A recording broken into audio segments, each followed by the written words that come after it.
যাই এখন আমি গাছ কেটে বাজারে নিয়ে যাই কি আমার কুড়ালটি আটকে গেছে। হাই হাই আমার কুড়ালটি তো পানিতে পড়ে গেছে, এখন আমি কি করব? যাই পুকুরের কাছে, কুড়ালটি না হলে তো আমি কাঠ কাটতে পারবো না, আর কাঠ না কাটতে পারলে আমি তো খেতে পারবো না। কেউ আমাকে সাহায্য করো, কেউ আমার কুড়ালটি উঠিয়ে দাও। কি হয়েছে কাঠুরে তোমার? আমার কুড়ালটি এই পুকুরের ভিতর পড়ে গেছে, কুড়াল না হলে আমি কাঠ কিভাবে কাটবো? আচ্ছা দাঁড়াও, আমি তোমার কুড়ালটি এনে দিচ্ছি। আচ্ছা দেখো তো, এই সোনার কুড়ালটা কি তোমার?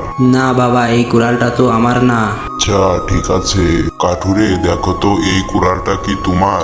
না গুহার রাজা, এই কুড়ালটা তো আমার না। ঠিক আছে কাঠুরে দেখো তো, এই কুড়ালটা কি তোমার? না গুহার রাজা, এই কুড়ালটা তো আমার না। আচ্ছা দেখো তো কাঠুরে, এই কুড়ালটা কি তোমার নাকি? হ্যাঁ বাবা, এই কুড়ালটা আমার। কাঠুরে তোমার সততা দেখে আমি অনেক খুশি হয়েছি। তো বন্ধুরা, এই ছবিটি দেখে ভিডিওতে একটি লাইক আর চ্যানেলটিকে সাবস্ক্রাইব করে দাও, কমেন্টে মা লিখে দাও। কাঠুরে এই সোনার রূপার আর এই কুড়ালটা, এই তিনটাই এখন তোমার। আজ থেকে তোমার আর গাছ কাটার কোনো প্রয়োজন নেই। এই নাও কুড়াল। আপনাকে অনেক অনেক ধন্যবাদ গুহার রাজা।